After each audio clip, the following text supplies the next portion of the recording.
ब्राह्मण देवता तारकासुर को स्पष्ट दिखाई दे रहा था कि कुमार कार्तिकेय देवताओं को लेकर उस भवन की ओर बढ़ रहे थे जहां वो खड़ग स्थित था। फिर भी वो इतना निश्चित क्यों था? इसका कारण तो उसका अहंकार ही था माता। तारकासुर को ये विश्वास था कि उसके खड़ग का ज्ञान किसी को भी नहीं ज्ञात था, किंतु ईश्वर से कहाँ कुछ छिपता था, इसका तो विचार भी नहीं किया उसने। परम ब्रह्म श्री महागणपति जी ने तो उस खड़ग के रहस्य से कुमार कार्तिकेय और देवताओं को अवगत करा दिया था, किंतु तारकासुर तो अपने दंभ में अपना विवेक खो चुका था। उसने तो किसी दिव्य हस्तक्षेप की कल्पना तक नहीं की थी।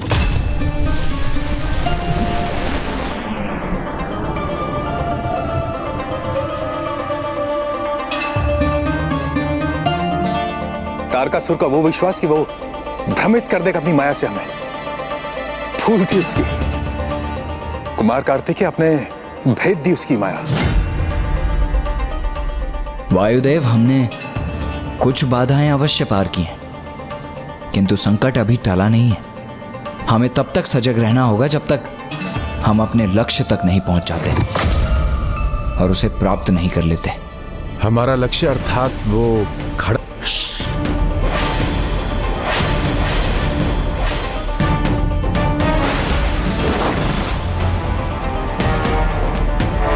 वायुदेव, हम उसे उसका नाम लेकर नहीं पुकार सकते। स्मरण रखिए, इसके पश्चात हम उसका उल्लेख वस्तु कहकर ही करेंगे। चलिए, अब हमें आगे बढ़ना चाहिए। कुमार कार्तिकेय, मुझे किसी अपरिचित संकट का आभास हो रहा है। मेरे विचार से हमें अभी इसी क्षण यहां से लौट जाना चाहिए। देवराज, मैं संकट की आशंका से निरुत्साहित होकर पीछे लौटने नहीं आया। मुझ पर विश्वास रखिए और आगे बढ़िए।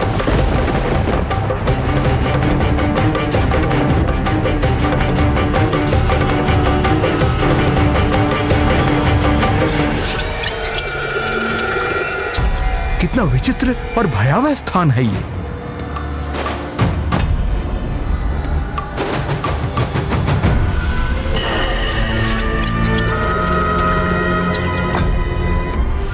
मुझे पीछे नहीं छूटना चाहिए।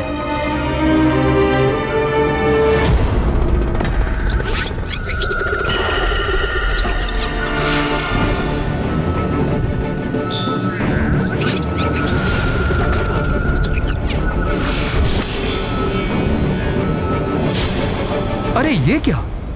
अभी तो मैं इस वृक्ष को पीछे छोड़कर आगे बढ़ा था।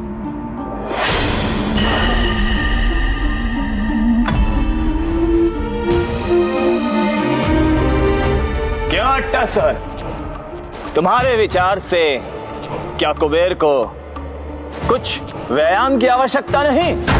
व्यायाम महाराज? हाँ अट्टा सर, व्यायाम। बहुत रुचि है ना इन देवताओं को चलते रहने में, तो क्यों ना हम इन देवताओं की कुछ सहायता कर देते हैं।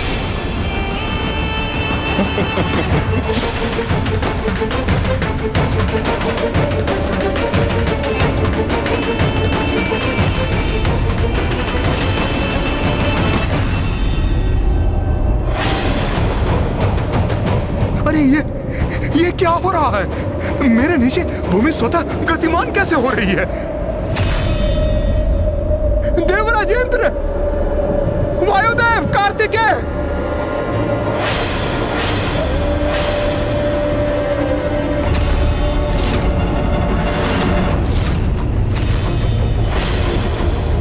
कुमार कार्तिकेय, वहां भूमि गतिमान होकर कुबेर जी को पीछे ले जा रही है।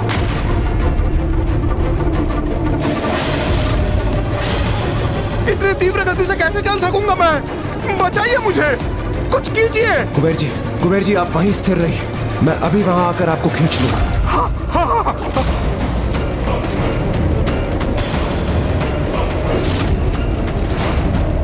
ये मेरे पागों के नीचे की धरती गतिशील कैसे हो रही है? और यहां भी यही स्थिति है इंद्रदेव।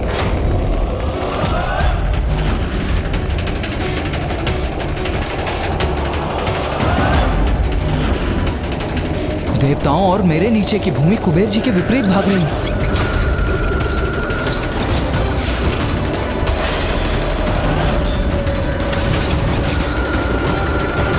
मुझे किसी भी प्रकार देवताओं तक पहुंचना ही होगा।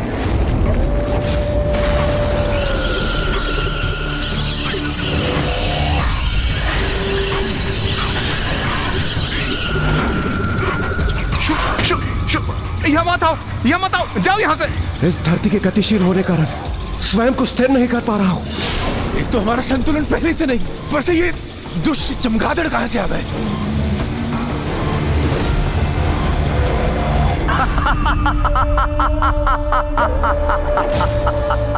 बहुत मनोरंजक दृश्य है ये तो।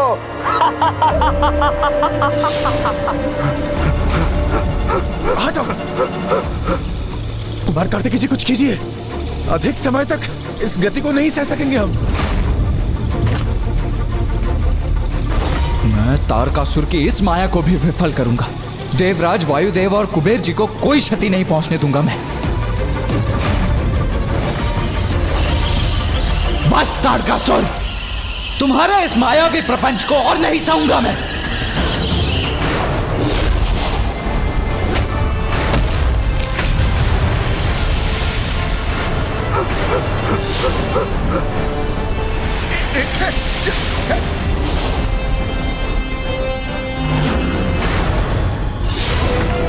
असंभव।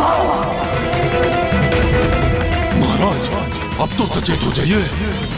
असंभव को भी संभव कर रहे हैं ये कुमार।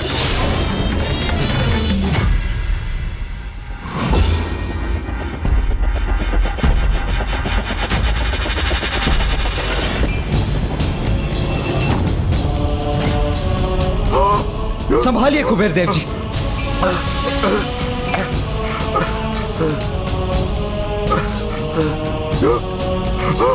आपका कोटि कोटि धन्यवाद।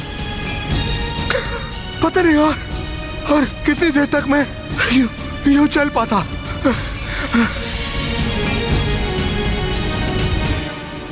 श्री महागणपति जी ने हमें यहाँ की भूमि के प्रति भी सचेत किया था कि वो हमारे मार्ग में बाधा अवश्य बनेगी। कुमार कार्तिकेय, यहाँ पग पग पर संकट है और यह मैं आपको कब से कह रहा हूं, किंतु मुझे ज्ञात नहीं आप इसे स्वीकार क्यों नहीं कर रहे। हम जैसे जैसे आगे बढ़ेंगे यह संकट और भी गहराता जाएगा।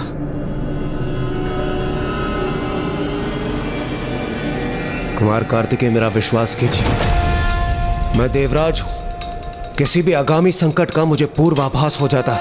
ये क्या कह रहे हैं आप देवराज इंद्र? अभी अभी कुमार कार्तिकेय ने पुनः हमारी रक्षा की है और यहाँ आने का चयन तो हमने स्वयं किया था। फिर किसी भी संकट में पड़ने का दोष हम इनके ऊपर कैसे मढ़ सकते हैं?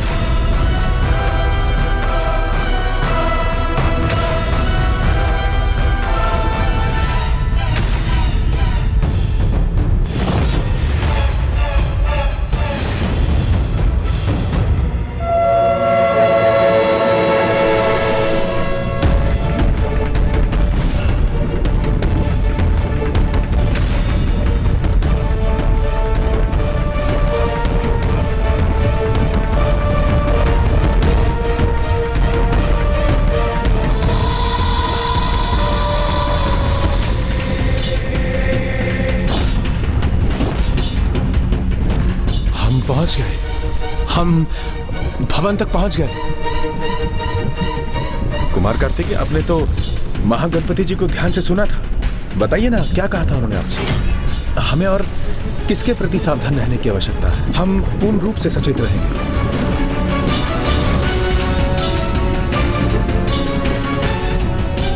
यहां आने वाले प्रत्येक संकट का संकेत तो नहीं दिया था उन्होंने, इसीलिए यहां जो भी होगा उसका समाधान हमें स्वयं अपने विवेक से करना होगा।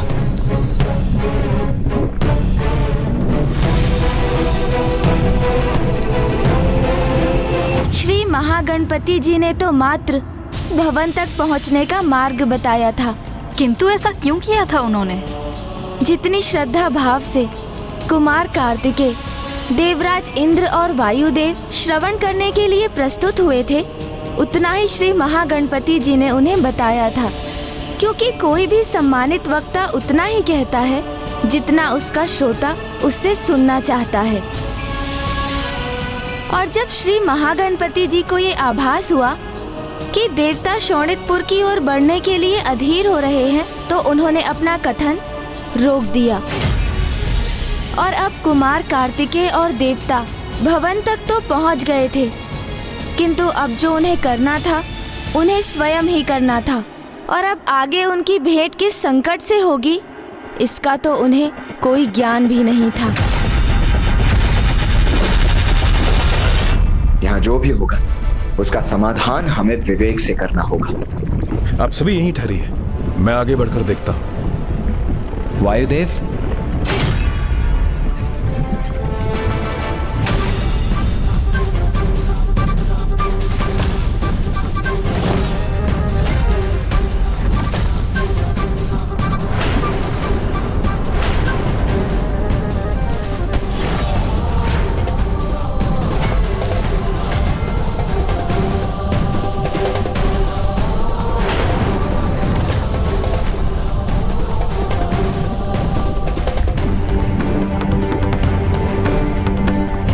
अब मैं सर्वाधिक ऊंचाई पर मेघों के भीतर पहुंच गया हूं।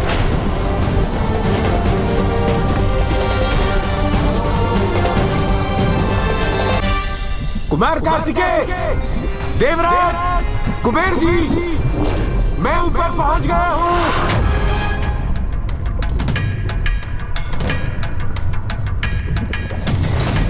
आगे का मार्ग मुझे ज्ञात नहीं है वायुदेव। वायुदेव तो सीढ़ियां चढ़कर ऊपर की ओर गए थे, फिर उनका स्वर नीचे की ओर से क्यों आ रहा है? ये कैसे संभव?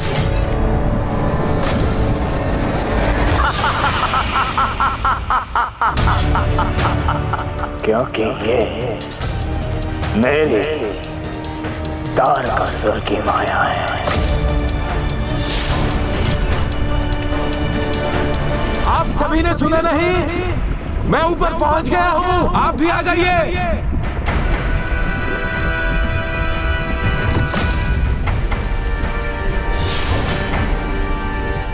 वायुदेव,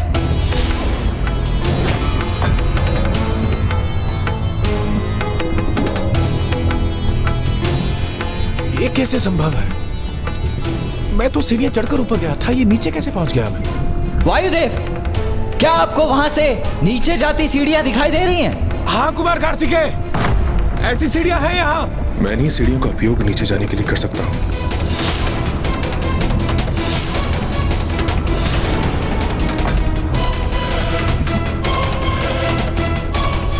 तो कहीं दिखाई भी नहीं दे रहे। ज्ञात नहीं इन सीढ़ियों के मार्ग से जाकर वो कहाँ फंस गए होंगे। तो अब आप उन सीढ़ियों से नीचे उतर जाइए। कुमार कार्तिकेय, ये आप क्या कह रहे हैं? आप वायुदेव को नीचे जाने के लिए क्यों कह रहे हैं? वो वैसे ही एक गहरी खाई में है। यदि वो वहां से नीचे गए तो सीधे पाताल लोक पहुंच जाएंगे। मेरा विश्वास कीजिए देवराज, मुझे ज्ञात है मैं क्या करने जा रहा हूं।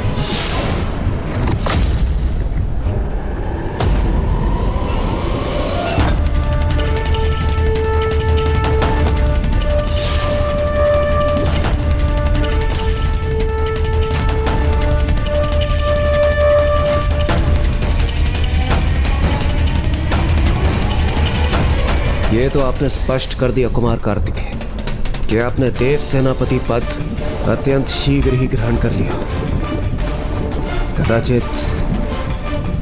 कदाचित आपको अनुभव जो नहीं है। देवराज इंद्र हूं मैं, और मैं आपसे अनेकों गुना अधिक अनुभव भी रखता हूं।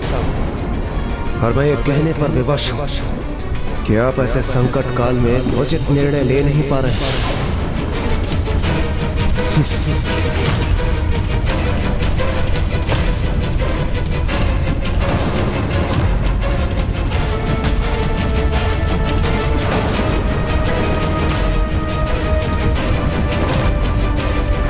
देवराज, कुमार कार्तिकेय, कुबेर जी, मैं पुनः आपके निकट आ गया।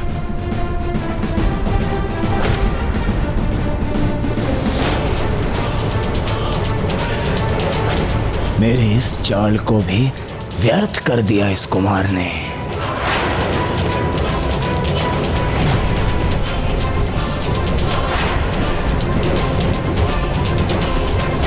मुझे पूर्ण विश्वास है कि वहां ऊपर भवन में जाने के लिए हमें सीढ़ियां त्याग कर यहां नीचे ढलान में जाना होगा।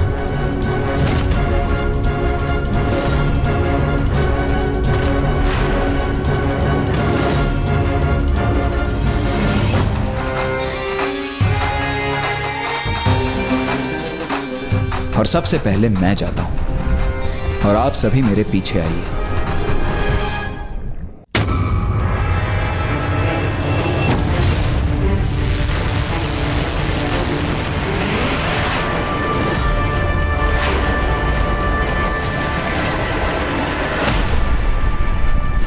देवराज, वायुदेव, कुबेर जी, मैं ऊपर पहुंच गया।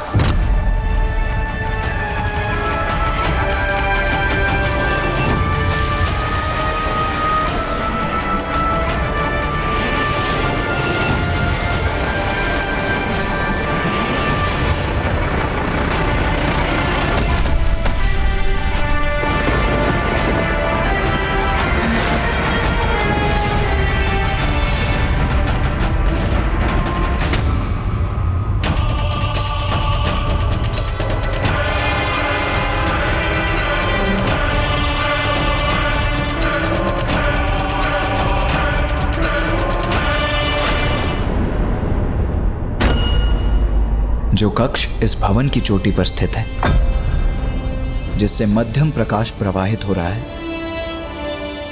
अवश्य वो वस्तु भी वहीं स्थित है। तो आपके कहने का अर्थ यह है कि अपने लक्ष्य तक पहुंचने के लिए हमें इस ऊंचाई को भी पार करना पड़ेगा। हाँ कुबेर जी।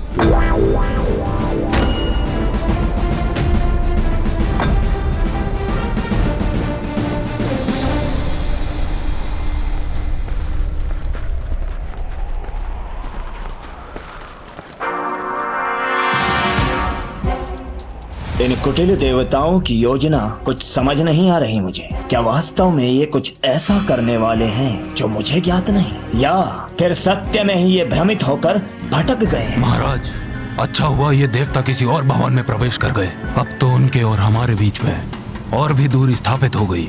मात्र प्रवेश करने से क्या होता है अट्टासुर?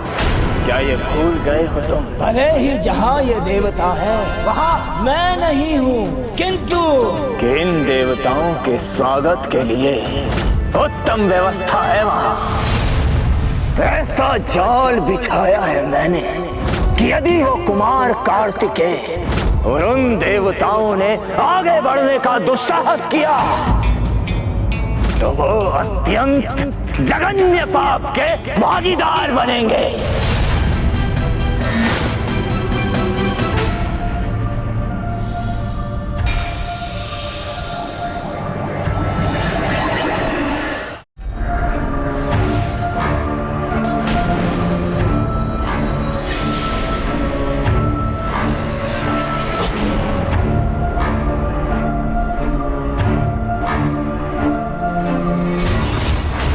अब आएगा आनंद।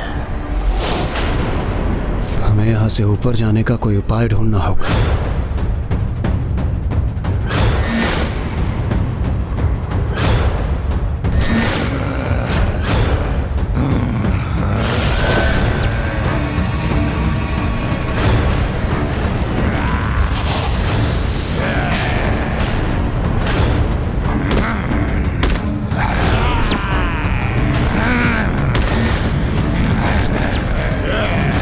देवगण, सभी एक साथ ही रहिए।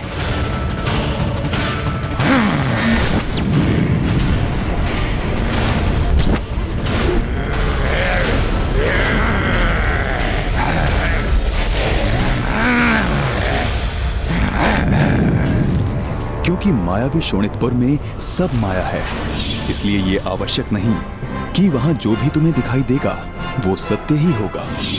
रुकिए देवगण, इन पर आक्रमण मत कीजिए। ये आप क्या कह रहे हैं कुमार कार्तिकेय? देवराज, आप बार बार एक ही भूल क्यों कर रहे हैं? आपको स्पष्ट किया तो था मैंने कि यहाँ जो कुछ दिखाई देता है सत्य उसके विपरीत होता है। इन पर कोई प्रहार नहीं करेगा। ये मेरा आदेश है।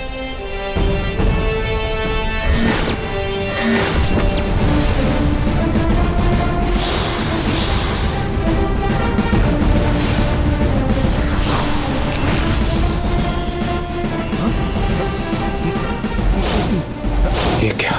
ये भयानक असुर तो ऋषियों में परिवर्तित हो गए। कहा था ना मैंने कि यहाँ जो जैसा दिखाई देता है वास्तव में वैसा होता नहीं है। आपने मुझे मुक्त कर मुझे कृतार्थ कर दिया। तारकासुर ने मुझे और मुझ जैसे अन्य अनेक ऋषियों को यहाँ बंदी बनाकर रखा है, और उसके माया जाल के कारण ही हम सभी भयानक राक्षसों के रूप में दिखाई दे रहे थे। किंतु आप लोग यहाँ क्या कर रहे हैं? हम ऋषिवर, हम सभी यहाँ उस खड़क को ढूंढने आए जिसमें तारकासुर के प्राण सुरक्षित है, जिसमें तारकासुर के प्राण सुरक्षित है, जिसमें तारकासुर के प्राण सुरक्षित है। क्या वे मेरा गुप्त भेद उस खड़ग के बारे में जानते हैं? किसी भी योद्धा के लिए धैर्य और साहस से बढ़कर कुछ भी नहीं। विपरीत परिस्थिति में यही काम आता है।